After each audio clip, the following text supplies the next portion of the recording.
When I was 25 and a half, I started a podcast. The goal? To review some of the newest and the latest movies, along with some other stuff.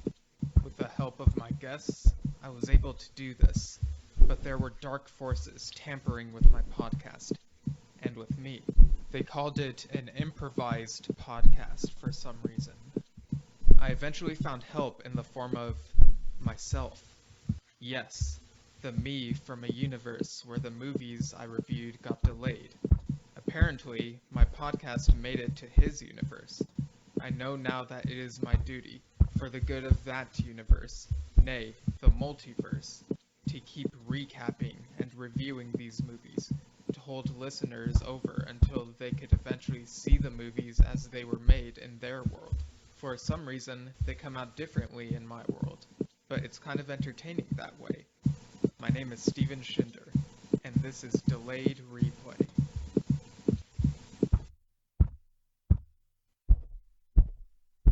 Hello, listeners. Welcome to another episode of Delayed Replay, that podcast where we recap and review movies that came out in our universe but got delayed in that other universe. I'm your host, as always, Steven Shinder, and this time we're talking about a DreamWorks movie that came out back in September in our universe titled The Bad Guys. But first, introductions are in order. Joining me once again, you may have heard him on the Pixar Soul episode last year. It is Jake Damon. How's it going, dude? Hey, man, it's going pretty good. It's been a long time since I've been on a podcast, so it's really cool to be on again with yours. So thanks for having me on, and hopefully we can get me into podcasting mode and have a great episode today. Yeah, for sure. It's great to have you again. And yeah, like this movie was an interesting one. So before we get into it, let's just go over our overall thoughts on DreamWorks. Like, what do you think of DreamWorks movies in general? And do you have like any favorites? Well, I do like DreamWorks a lot. It's been a while since I've watched the Shrek movies, but I do enjoy those. And another franchise that I think a lot of people forget about nowadays, but at least the first one is a big staple in a lot of people's childhoods for sure, is Ice Age. And this morning I actually woke up and went out, and my wife was watching Ice Age with our daughter, and I was like, I just sat down and I was just remembering the beats of the movie as if I had watched it, yesterday. But it's been at least 10 years, but I have fond memories of Ice Age for sure. Oh yeah, I love Ice Age as well, but that one is Blue Sky Studios. So Oh, is it? Oh my goodness. Wait, I yeah, thought for sure that was DreamWorks. Are you no, kidding me? it's Blue Sky. It has like a very similar vibe Wow. to Shrek though. Like it kind of feels like it's riffing off of it if you think How, about it. that may have been the most embarrassing moment of my life, but don't edit that out. I want everyone to know how stupid I am. Okay. Okay, fair enough. Well, forget that. I may have to go and look at some of DreamWorks movies here, like a list of them, to see if I remember any besides Shrek. Do you know any off the top of your head? Yeah, like I love the Kung Fu Panda trilogy. It's very solid. See, if I were to guess, I would have said Blue Sky made Kung Fu Panda, but I do love Kung Fu Panda too, so that's great. Wow, okay. And the DreamWorks Dragons series is also great. Oh yeah. DreamWorks also does this thing where they make TV shows based on their movies, and they can be hit and miss sometimes, but like the dragon stuff I found to be really good. Yeah. Speaking of that, I read the book How to Train Your Dragon before the movie came out, and it was like a favorite book of mine when I was a kid, and so I was super excited when the movie came out, and definitely was a lot better than I thought it was going to be, and I think they just like got better from there. I never saw the third one. I haven't seen that one yet, but I know the first two were great. Okay, yeah, because I'm not sure that I know many people who've read the books. So like, I've heard some people say, "Oh, I wish the books were more like," or the movies were more like the books. Yeah. But yeah, so like you really didn't mind like whatever changes they made. Like, how different is it? It has been a very long time since I read the book, but I mean, the book was, from what I remember, it was almost like a handbook. You know, it was like, okay, this Right. is, how you train your dragon, and there might have been a little story to go along with it. But obviously, if you're gonna make a movie, you got to have like it be a story. So yeah, they did take some liberties, but for the most part, it had the same spirit as the book. Okay. And Spirit is another DreamWorks movie, come to think of it. Oh yeah, that's also one of my favorites. I love my wife's a big fan of Spirit too, so we've watched that a couple times together, but it's a very beautiful movie. 2D animation, great soundtrack. I love watching that. It's bizarre how great that movie is, and then seeing like years later what they did with like the TV spin-off and Oh my goodness. also like the newer movie Spirit Untamed. Like I've only seen the trailer for that, and it's like, what is going on with this? Like why don't we get the horses inner voice and point of view thing? Like Yeah, what is this? It's a big downgrade for sure. As we've touched upon like during this whole bit, like DreamWorks actually makes some stuff based on books. Like some people forget that Shrek was based on a children's book. Yeah, and I haven't read that book, but based on the cover, it seems like it's just interesting that they saw that and they're like, let's make a movie out of it. And now it's like, Yeah. four movie franchise or whatever. Yeah, I'm in the minority loving all of the Shrek movies. Like for some reason, people like to pile on the third and fourth one. But Yeah. I think they're still really good.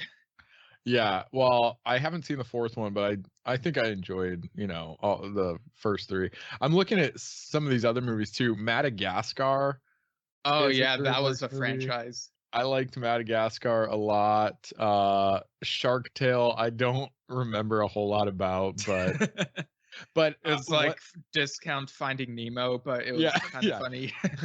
Over the Hedge, I really liked as a kid for sure. And then another thing I think I would be remiss not mentioning is the Prince of Egypt. Such a good. Yeah, that one might possibly be my favorite animated film. It's at least near the top, like one of my favorites. It's definitely in my top 10, if not my top like 7. Maybe favorite 2D animated film at least. Oh yeah.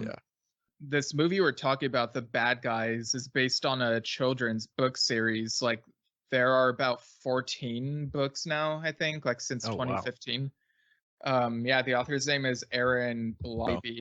Yeah, so obviously with a movie they might take creative liberties. So I went into this movie without really any knowledge of the book series. So like I didn't have any like preconceived notions of what I wanted this to be, and I was actually surprised that for this movie they used 2D animation. Like it's been forever since DreamWorks did a 2D animated feature film, right? Yeah, it's been a while. I'm not even sure when the last one was, but it is an art. Might have been Sinbad in like 2003 or something. Dang, man. Jeez. Yeah, that's almost, we're coming up on 20 years. That's nuts. But yeah, it is really cool to see. I've been noticing a lot lately that like, some studios are kind of dipping back into the 2D animation, and it's really refreshing. It's really great to see that kind of medium again. And this was just an example of like what 2D can be. It's just like every scene was, I felt like I could just print out and hang up. Yeah, like it would take inspiration from the illustration style of the books, but then fade into like sort of its own thing. So that it's more like movie friendly, I guess you could say. Yeah. And yeah, like this was very refreshing. And like DreamWorks has done 2D for the TV shows. Some of it looks subpar, but for other stuff like Captain Underpants, like it matches the book style and really captures the humor. And I liked the film for that as well. And Kipo and the Age of Wonder Beasts, that one is such a great 2D animated show. Like I feel like people who enjoyed Avatar: The Last Airbender would love that show. It has like a similar humorous, adventurous vibe, if you get what I mean. Okay, yeah. The Bad Guys is about, so they start off as these criminal villains, and they're like all anthropomorphic characters. So we have Mr. Wolf, voiced by Sam Rockwell, Miss Tarantula, voiced by Aquafina. She's a computer hacker. Mr. Piranha, played by Anthony Ramos, Mr. Shark, played by Craig Robinson, and Mr. Snake, played by Mark Marone. It begins by showing us like this crime that they're committing, which is arson. Like this was quite, I guess they wanted to really hit the ground running with this. Like, what did you think of this opening scene? A little shocking. It was like I don't know, like it's played for laughs. I think it's done well, but if you didn't know this was like a kids movie or whatever, the subject matter, it's pretty dark. They're like, all right, let's set this building on fire, and you don't know why at first. They explain later, but it just like the screaming characters like running out of the building, it's like, man, these guys are evil. Yeah, and they do the Jimmy Neutron thing where after like all the people are out of the building, they're all like, "We're okay," like just to let the kids know that nobody died. Nobody died. This is a PG movie, so right. Like it looks really cool though, like how it opened up and like it was kind of in like black and white grayscale type of thing, but only the fire was in color, and then like everything else got colored. Like it looked really cool. Yeah. And there's just something about the colors just in general in this movie pop so well. And I think they just do in 2D anyway, especially when it's done right. But like, yeah, scenes like this with the fire and just the contrast, it just looked so good. So that's when the chief of police comes to arrest them. Well, it's like a chase sequence, and it's actually pretty funny, like the way they're like just driving on the sidewalks and like just not caring about like anyone's safety. And it's like, well, it's like, man, I hope that the kids watching this don't get any ideas. You know? Yeah, just like a lot of great shots, people just diving out of the way in terror, and just driving where you're not supposed to drive. But eventually the chief of police catches up to them, and it's voiced by Alex Borstein, who, if I'm not mistaken, is the voice of Lois from Family Guy. Okay. So like when I heard that voice, I was like, wait, it sounds so familiar. And I was like, oh, wait. That's who it is. Like, yeah. Wow. I was trying to formulate a joke in my head when you said that, of like her saying Peter, but it sounds like PETA, and PETA is against animal cruelty, and they're literally like almost running over animals. I don't know. I was trying to make a connection there. It didn't quite work, but yeah. Oh well. Oh well. I'll just leave that in there probably. So darn, another embarrassing moment. Yeah, I mean, well, yeah, we'll see what I decide. So yeah, so they get arrested and they like do the whole mugshot thing, and they get interrogated, and the chief of police does this good cop, bad cop thing where like she puts on different disguises for each one. And what did you think of this moment? Pretty funny. Like, I don't know, very like it seemed like a scene that was pretty fun to write. It kind of reminded me of the good cop bad cop scene from the Lego movie, just like done a little differently. But yeah, it's been forever since I've seen the Lego movie, but it's definitely a trope that gets played with in a lot of things. Yeah.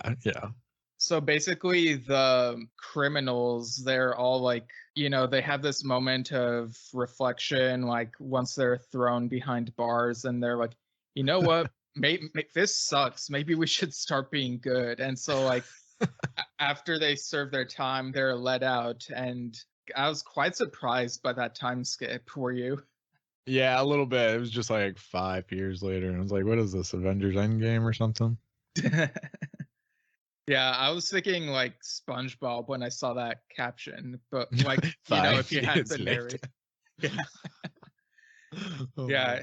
And so they're released and they're trying to figure out what they want to do with their lives. They're like, we want to be good, but we don't know how. What did you think of how they were like trying to talk through this?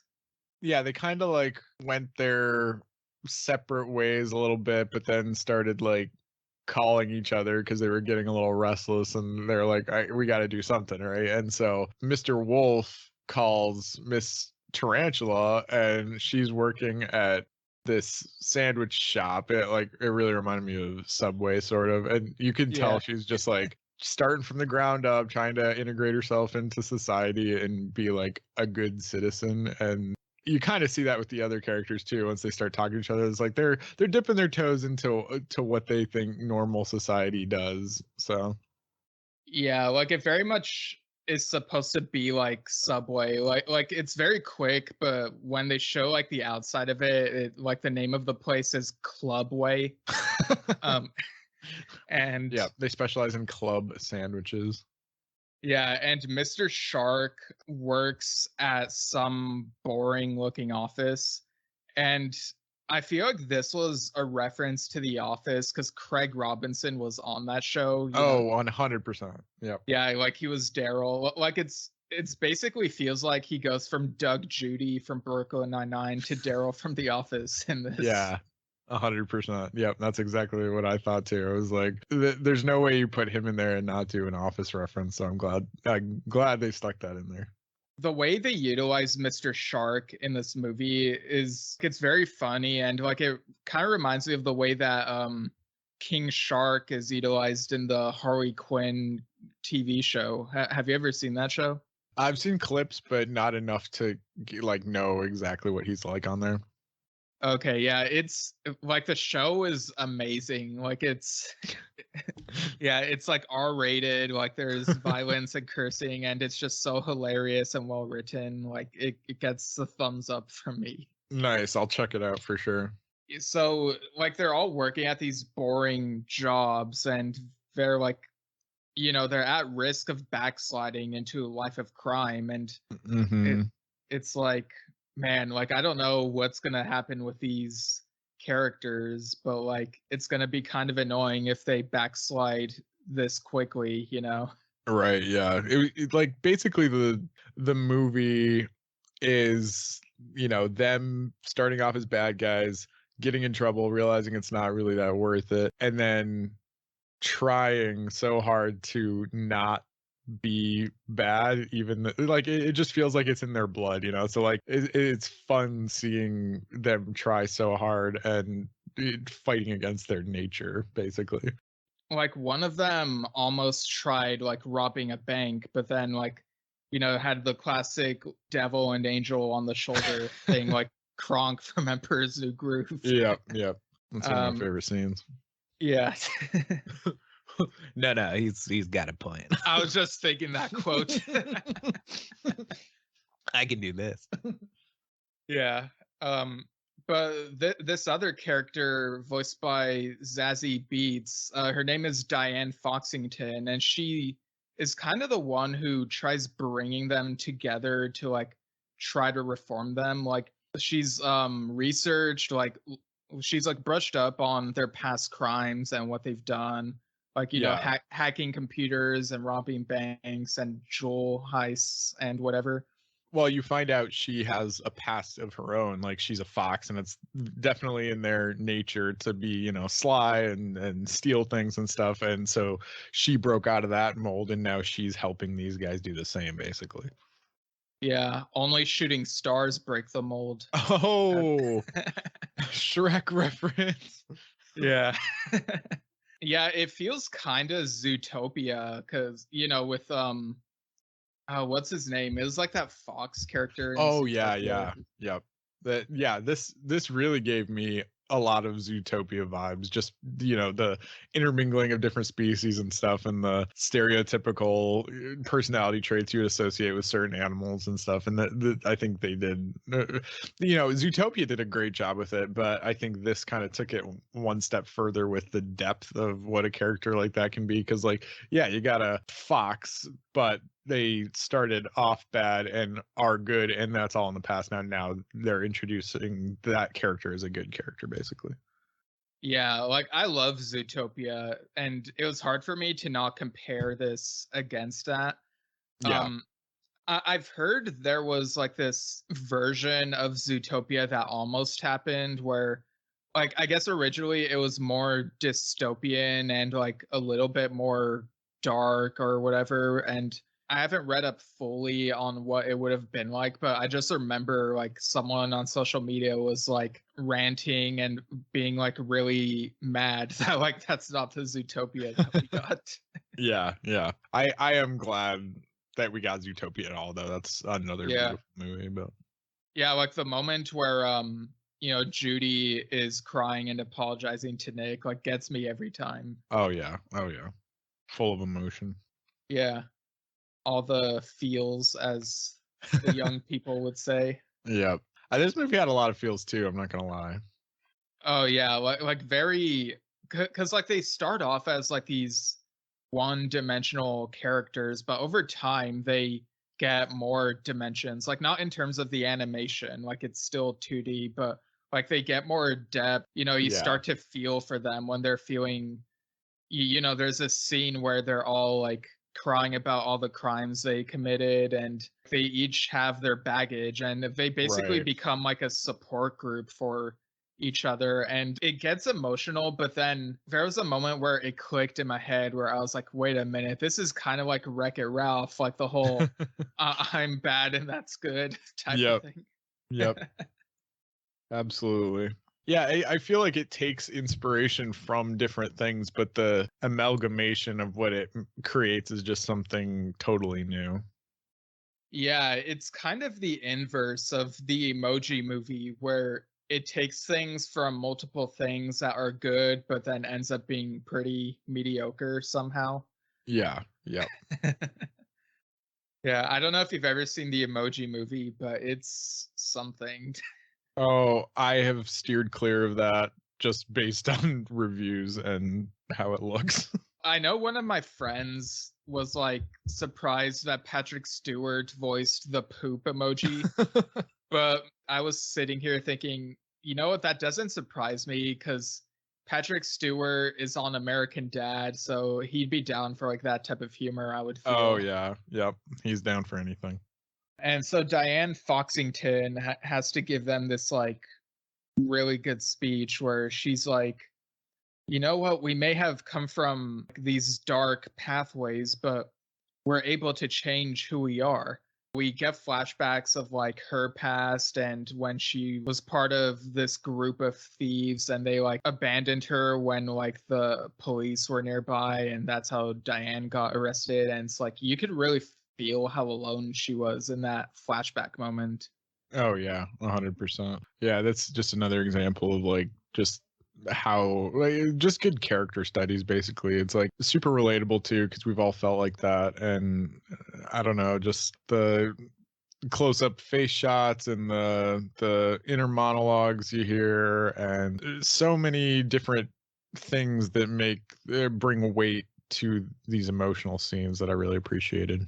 Yeah, and as the movie continues unfolding, we get a look at the villain of this thing, which is Professor Marmalade, who's voiced by Richard Ayoade from the IT Crowd. Yep, one of my favorite shows, and I loved him in this. He basically did the same, like the Moss voice from the IT Crowd.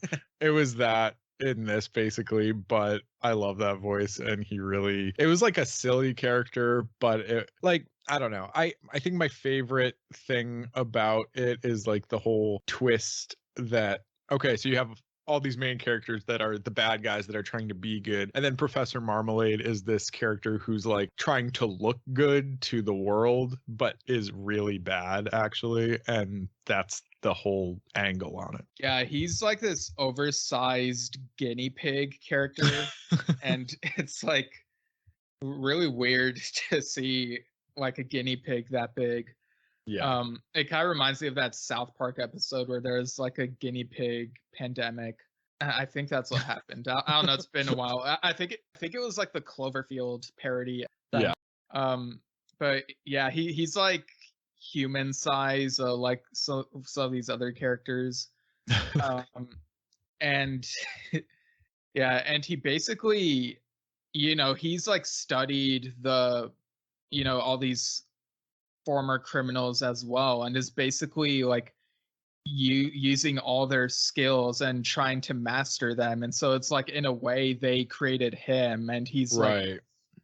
like even learned how to master computer hacking, and this makes Miss Tarantula feel really guilty when like she hears that like she's the reason that he got into it. Right. It really reminded me of like kind of how Taskmaster works in Marvel comics, where he basically takes the skill sets of different Avengers and uses them against them, and that's basically what he does here with like abilities and things. And it very interesting, to see how they come up against it and figure out how to defeat him based on those things. Yeah, like Professor Marmalade has like this huge setup in his lab. Like it looks kind of like a bat cave type of thing. Yeah. Yep. Like if I was a kid watching this, I would like be, when playing pretend, I'd be like, sick, this is the lab I'm gonna pretend I have it when playing. Yep, exactly. Yeah, it's got like the oversized monitors, and one of the computers also looks kind of old school, like 90s with the green text. And he explains that it's just for aesthetic purposes. Yep, I'm like, I've definitely been there. I have bought some cathode ray tube TVs before just because they look cool. Right. This is when he decides to commit a major crime in the city. Now, what do you think of how this went down? I thought it was very, again, pretty freaky, but like, yeah, he basically tries to blow up the entire city. It's nuts. There's a bomb. Thankfully, the city is alerted and they've, pretty much evacuated, but just barely in time. And basically the city is flattened, and it's a pretty harrowing moment in the movie for sure. Yeah, like even though like the citizens made it out, it's a very bold choice for a movie to just like destroy the city, because it's like, well, now where are all these other people going to go for the time being, Yeah. And the other thing, like when the citizens are kind of like walking back in slowly and like looking at the debris and the things that have been destroyed and the family heirlooms that are just ruined, and cracked glass pictures, picture frames and things like that. It's just it's sad. Yeah, and they're like firefighters, doing their job like right away. We also have Lily Singh as a TMZ reporter. And like before this, she was like reporting on the crimes of like, the bad guys we mentioned. But in this moment, like, you know how with TMZ, it can be like sometimes you get like the reporter who's just like, he looks like they're trying to get the sensational news. But in this moment, she looked really serious about the whole thing. Like as she was reporting how the city has like fallen down, she was like tearing up, and like she felt more like a person than a stereotype reporter type of character in that moment. Yeah, I agree with that. She kind of made that scene work as far as the dialogue, because she was saying what everybody was thinking basically. So you saw what the reaction to the people's reaction when they were walking in, but she was voicing it basically. Yeah, and Professor Marmalade gets some of the debris and uses it to build like his own, basically to piece together his own mech suit. Like I guess it's Yeah. made of like steel and concrete and stuff. It looks like it's made of a lot of materials.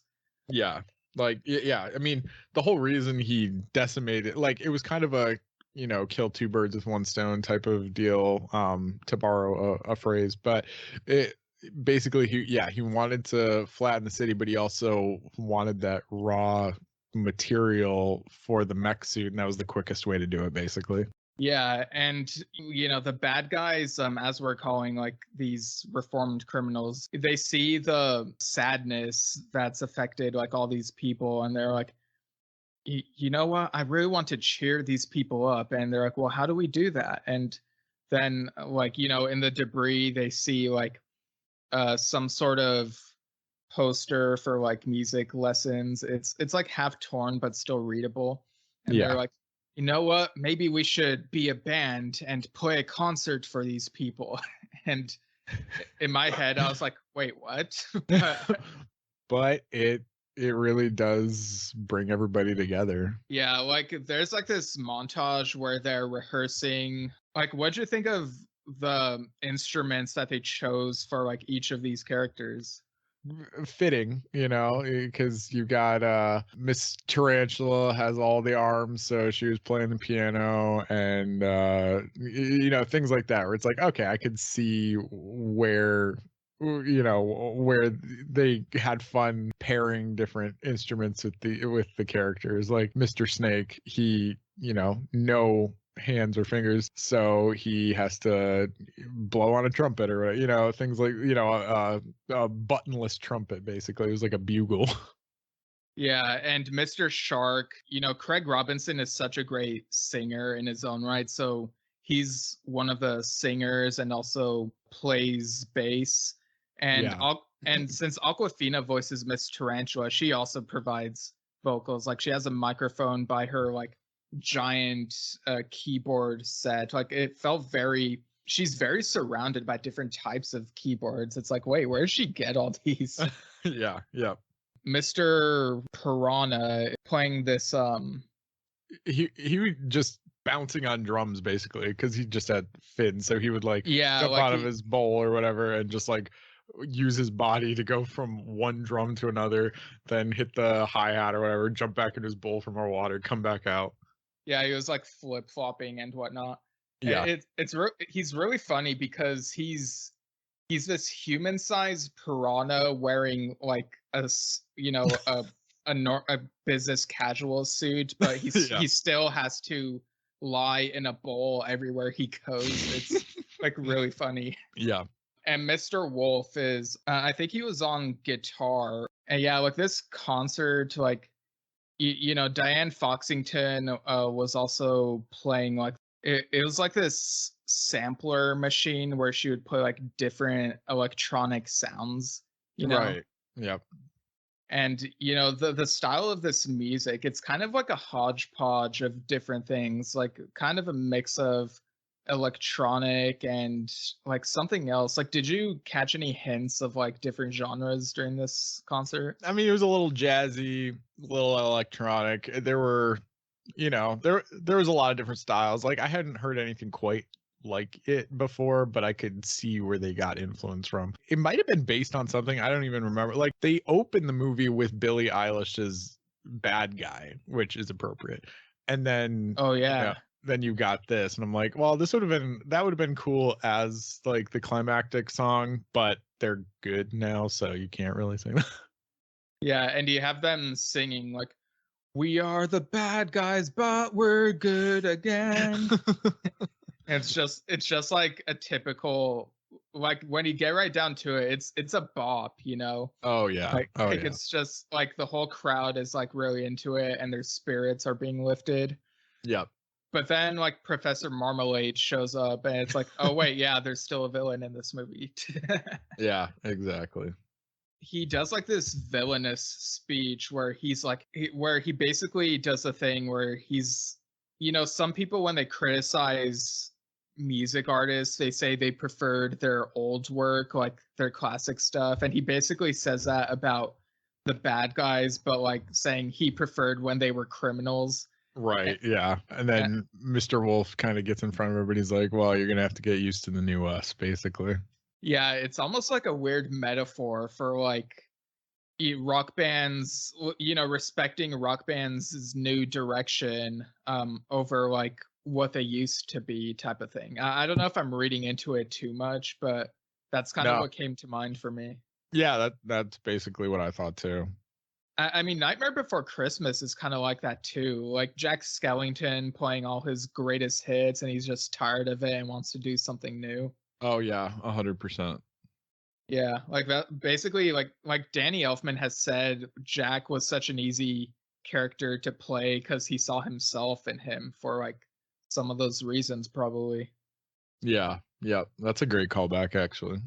And so the bad guys are basically, they do the thing where they try smashing like a guitar on the mech suit, and it's like a callback to that old rock and roll thing. But like the guitar is still not enough to like damage the mech suit.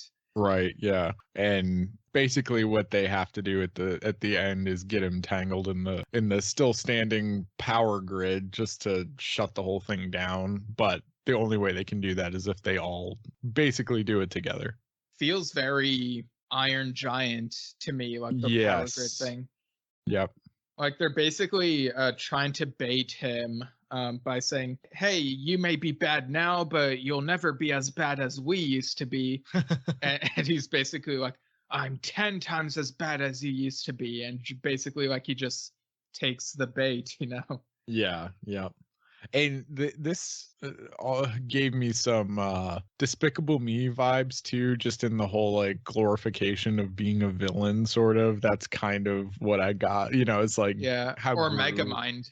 Or Megamind. Yeah, that's a great. That's also DreamWorks. That's a very good example. Yeah, those two are pretty similar movies. Like I remember when I used to write fan fiction, I had this idea to combine some 3D animated movies into a crossover, and so like Megamind and Despicable Me were like a couple of them. That's awesome. But like I rarely ever finished writing fan fiction stories, and it got to a point where I just got busy with other stuff and preferred writing my own original content. So yeah.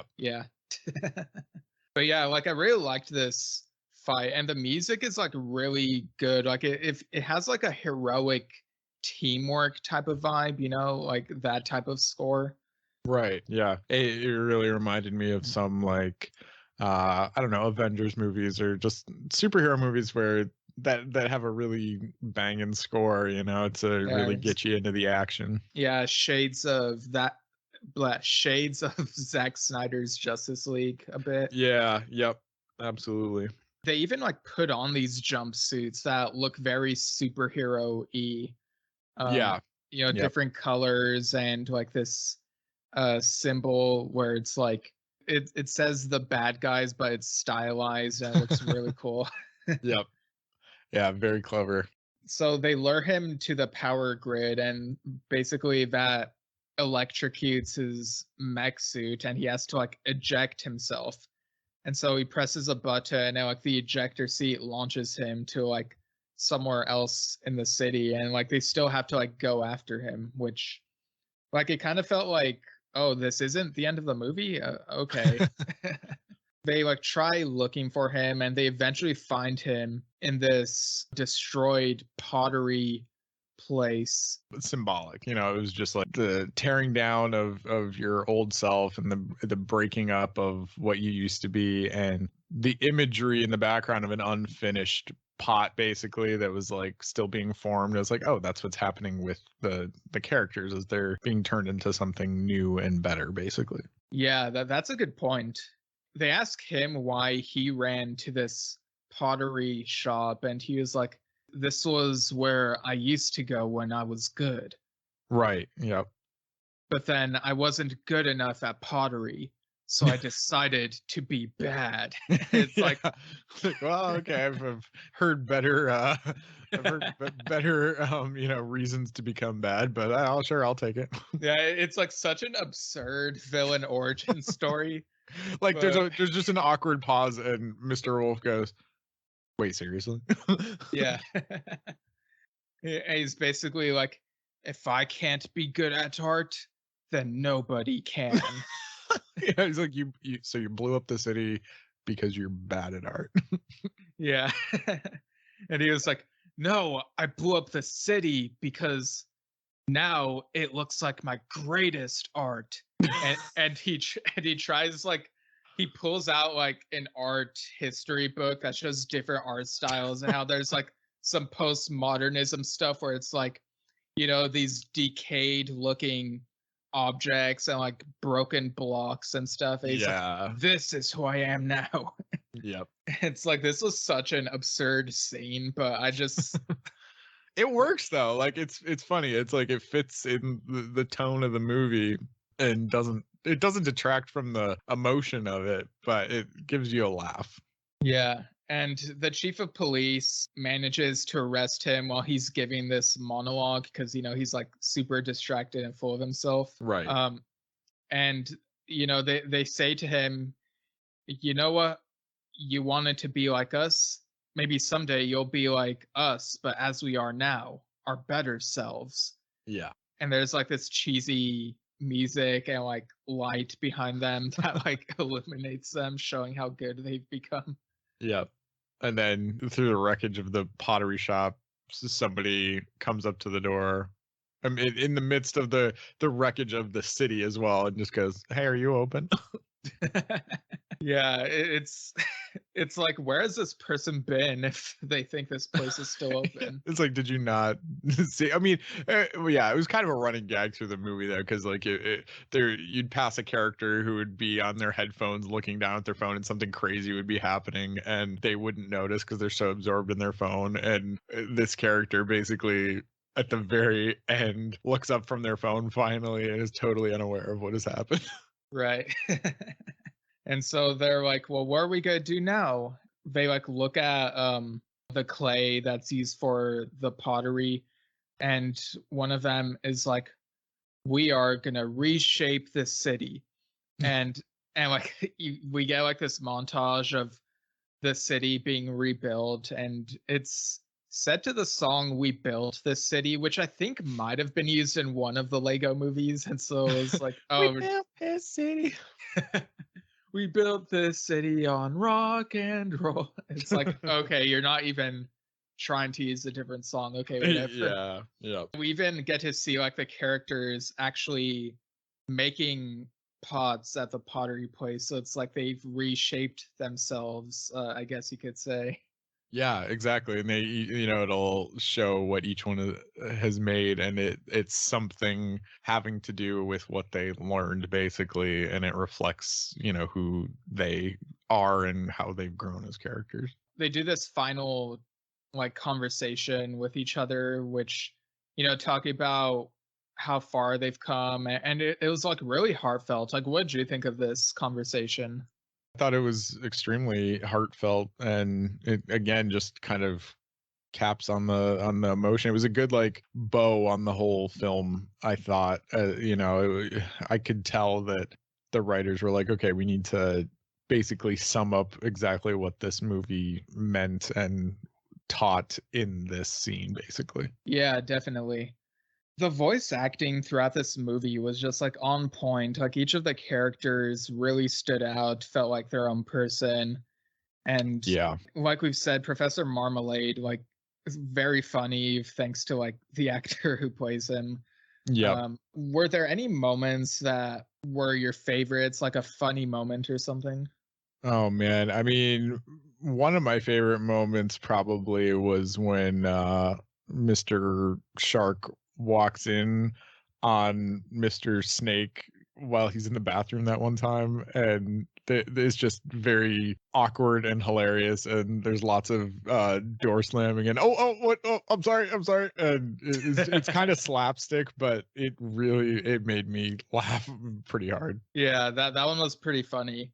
I loved when there's that scene where one of them has to deal with an auditor because they hadn't paid their taxes because of like their life of crime or whatever, and so it was like this really long tedious scene where the auditor is like looking through their like files and stuff, and it was just it just felt very deadpan, and like I thought it was pretty funny. For sure. There was a lot of, I mean, that was one of those jokes that was like, definitely adults would get that. Like that's what I liked about this movie too, is there's lots of jokes for adults and kids. So yeah, I often feel like DreamWorks, maybe more so than Like, I don't know if this is correct, but sometimes I feel like DreamWorks does, like, more so than like Disney animation or Pixar, like skew a bit with like the adult humor. Yeah, especially with like Shrek and stuff. Yeah, definitely. The animated movies from all these different studios, they have stuff that adults would understand, like stuff for everyone to enjoy. But I think DreamWorks more so does adult humor every now and then. Yeah. Or that could just be me remembering how much of that was in Shrek and Shark Tale. Yeah, definitely those two for sure. I think Shrek was really one of those movies where, like, your parents would watch it with you and be like, wait, did they just say that? Did they, did they just imply that? I'm like, yeah. Yeah. There was also this post-credit scene that was pretty funny where like Mr. Shark gets a visit from another shark who very much looks like Lenny from Shark Tale. Yep. And he's like, hey, look, I turned into a good shark too. And he's like, whoa, I'm so happy for you. And they like go out to hang out and whatever. Yeah, they just call him Cousin Len, and it's like, okay, that's Lenny. Yeah. He's like wearing like a suit looking thing. Yeah. Yep. Unless you have anything else to say, we could go into final thoughts and scores out of 10. Oh, sure. Yeah. I mean, my final thoughts are like, again, just a beautiful film, subject matter and visually just really good. It's one of those movies that teaches a great lesson, but it doesn't do it in a cheesy way. It's one of those movies I want to show my kids. And I'm gonna like rewatching it just to look at the beautiful animation. So I really liked it. There weren't really any slow points for me. I mean, there was, I don't know, maybe when they're cleaning up the city, like they could have sped through that a little bit better, but I don't know, just overall a really good job. And some slapstick humor, like I said, but like I even laughed at that. So I don't know. I think, I mean, I'll let you give your final thoughts first. Okay. Yeah, I kind of agree about the rebuilding thing. Like, I felt like they were prolonging it because they really wanted to use the song for a long duration of time, Yeah. But overall, this movie I found to be pretty refreshing. I don't know if that's just because it's 2D, but like Yeah. like it does have elements that feel very familiar. Mhm. Like in terms of the plot and whatnot. But overall, I thought it was very enjoyable and I would definitely watch this again.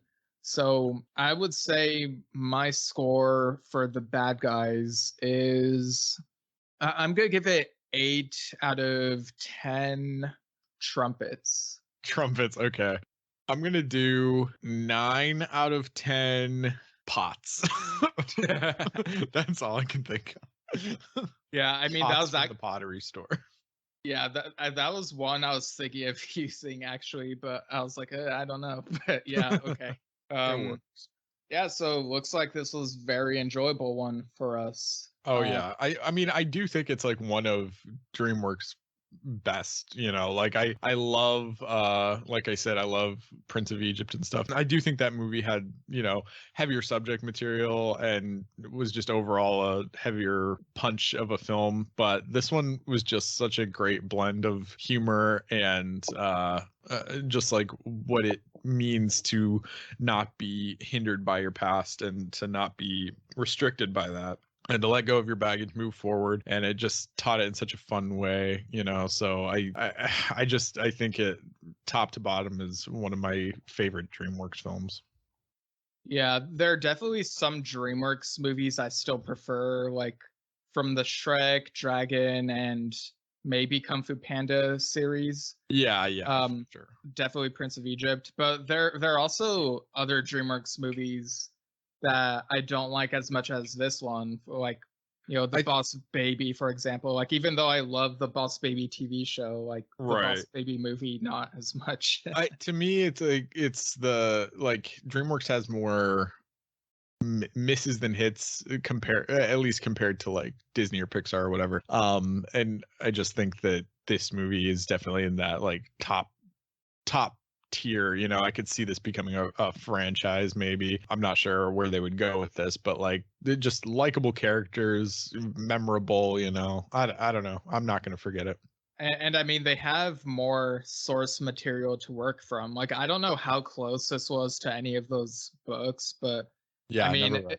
yeah, but who knows? Maybe, or maybe it could get its own TV show. Even Yeah, some of the I other was gonna DreamWorks say a stuff. TV show could be really interesting. I think. I wait. Do you know where the Boss Baby show plays? Is that like exclusively a Netflix thing, or is it like on a? Yeah, it's on Netflix. Like pretty much all the DreamWorks shows are made by Netflix Okay, these gotcha. days. Yeah, it could totally do well on there. Yeah, although with Peacock being a thing, I'd be curious about whether they would do it there instead or if they would still just do Netflix cuz like Universal and DreamWorks like are kind of hand in hand. So I could kind of see like maybe Peacock trying its hand at like a TV show based on this. But who Right. knows?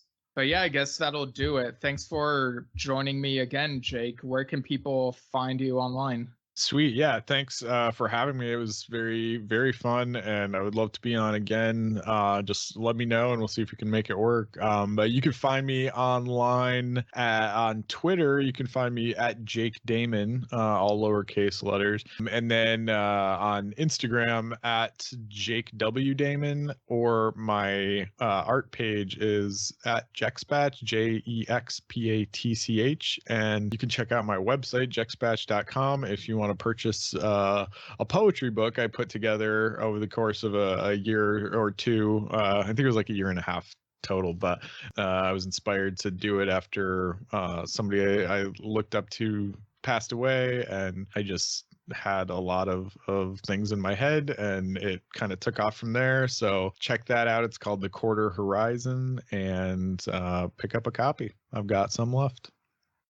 Yeah, that's such a good title, man.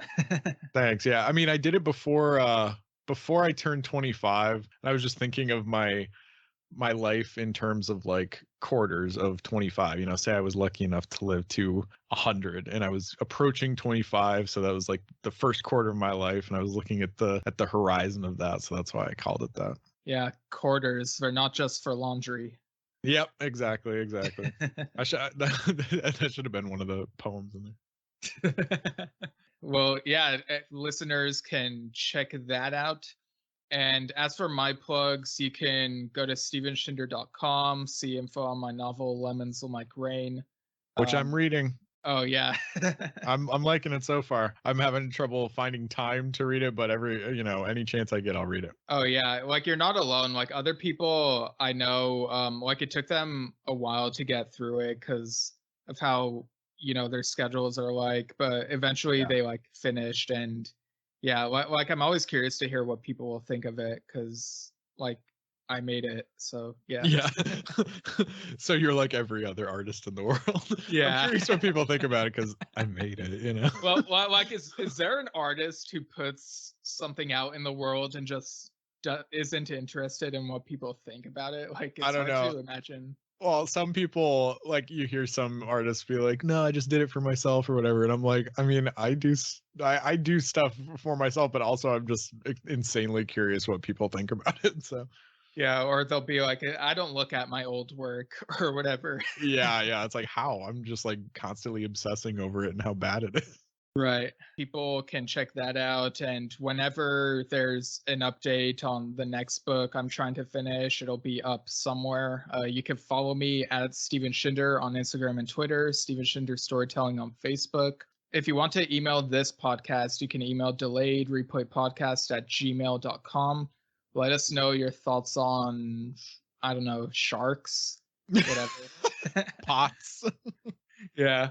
You can also listen to me and my dad on the podcast Yes Shift, where we talk about the progressive rock band Yes. You can find that at anchor.fm/Yes Shift or on all the usual podcasting platforms like Apple, Spotify, etc. Guess I'll do it. And the next episode of Delayed Replay will be about Avatar 2. That movie's finally come out in our universe.